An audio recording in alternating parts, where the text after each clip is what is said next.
ഗണപതി പെരുമാറൂ.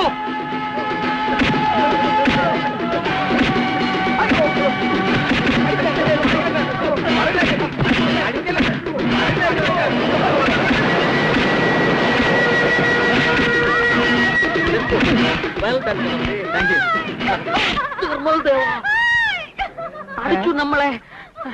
എന്താ പ്രശ്നം? നിങ്ങളൊക്കെ ആരാ? കാര്യം അറിയാതെ ഞങ്ങളെ തല്ലി ചതിച്ചിട്ട് കാര്യം നടക്കാൻ പറഞ്ഞോടാ. അവിടെ തനിക്കറിയോ ആ ഓടിപ്പോയതിന്റെ പെങ്ങളാ? ഇല്ല. തലയ്ക്ക് സൂനതെ ആശുപത്രിയിലോട്ട് കൊണ്ടുവന്ന വഴി കാറിന് ഇറങ്ങി ഓടിയതാ. നമ്മളാരാന്ന് പറഞ്ഞു? We are five brothers. Sorry brothers. കൂടുതൽ സംസാരിക്കാതെ കൊടുക്കണം.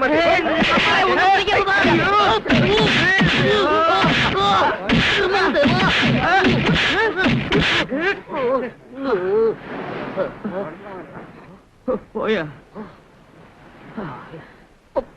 ഇത് വലിച്ചിട്ട് കിട്ടുന്നില്ല. കഷ്ടമാണിത്.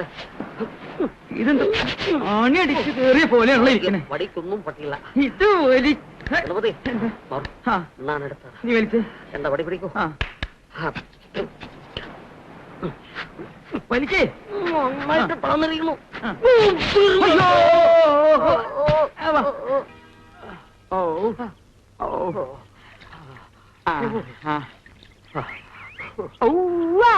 തിരുമൽ ദേവാ, ആ വെള്ള ഷർട്ടുകാരന്റെ ഇടിയാണ് ഇടി.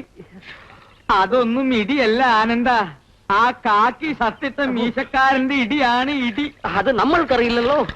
നിനക്ക് പിന്നെ ഇടയ്ക്ക് ഇടയ്ക്ക് കിട്ടുന്നോണ്ട് വലിയ പുതുമയൊന്നും ഇല്ലല്ലോ.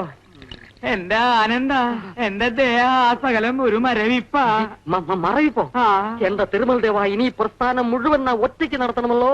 എന്താ? ഏയ് ഒന്നും പറഞ്ഞില്ല.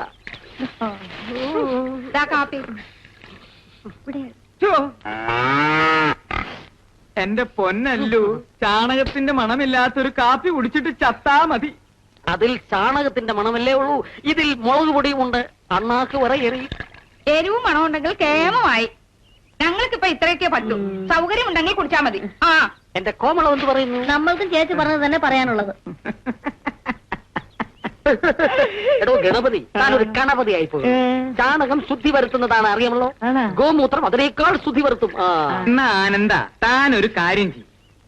1 കിലോ നല്ല ചാണകം എടുത്ത് ഒരു സിന്ധി പശുവിന്റെ 1.25 ലിറ്റർ മൂത്രം അതിലൊഴിച്ച് 1 ടീസ്പൂൺ കൊണ്ട് നന്നായിട്ട് ഇങ്ങനെ ഇളക്കി ഇളക്കി ഇളക്കി ഇളക്കി താണം കൊണ്ട് കുടിച്ചോ. അത് ശരി.